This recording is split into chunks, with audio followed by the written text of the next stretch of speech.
I haven't been here in a while because we did do HEDWIG. I'm overwhelmed. I feel like one of those people in the Uffizi in Florence where they start passing out because of the works of art.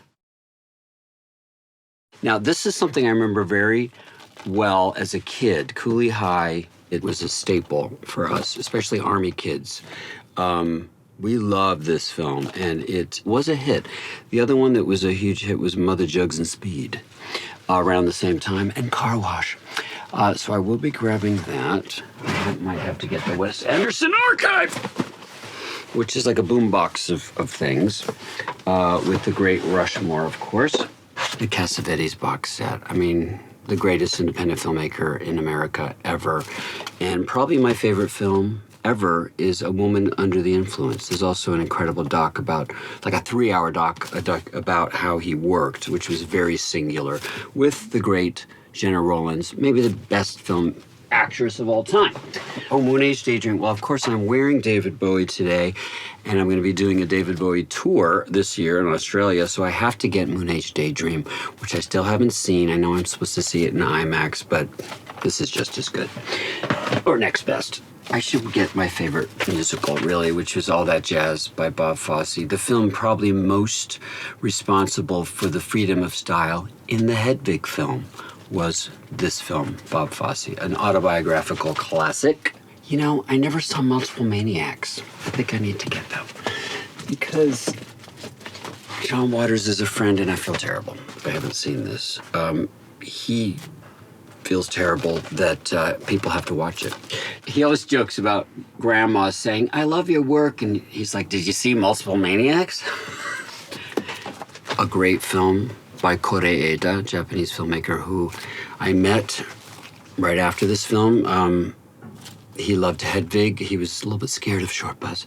But recently I met him, and Noah Cowan, our friend who ran the Toronto Film Festival, passed away. And I was there when someone told Koreeda that the last film that Noah wanted to watch was a film that he helped, which was this. And Koreeda just started weeping. A beautiful film about a possible afterlife that really is a metaphor for filmmaking. So I'll definitely be taking Afterlife home, which will prepare me for my impending end. This is Shampoo. Now, this is a classic 70s comedy, funny as hell. I find the women funnier than Warren Beatty, but that's just me. Julie Christie, Goldie Hawn, Lee Grant, Brilliant. Also, the great Jack Warden. I love Jack Warden. Oh, my own film. I really don't know what to do with that. Actually, I need an extra copy.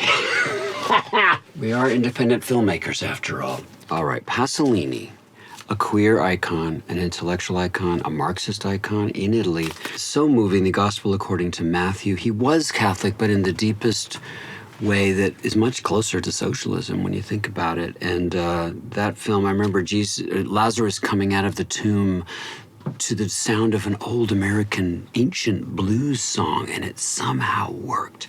Teorema, one of my favorite films, with Terrence Stamp playing a guy who seduces everyone in a Milan family, and to their chagrin. Of course, Mama Roma, the great Anna Magnani, brilliant performance.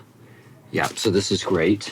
Network, which is the world we live in now. Sidney Lumet's one of my tops, along with Altman and Cassavetes. And people forget about Lumet. He worked in very different styles. He came from the theater, but people like you to do the same style. That's called a brand. But we theater people change depending on what the subject matter or the script is. And this is a perfect example of a highly theatrical screenplay done brilliantly. And then the last one, Pee-wee's Big Adventure. The combination of two geniuses, Paul Rubens and Tim Burton, making something absolutely unique, and yet somehow weirdly familiar, with a little bit of B-52s thrown in, maybe. And queer undertones. Just so damn good, and I can't wait to see the extras on here, too. So thank you, Criterion.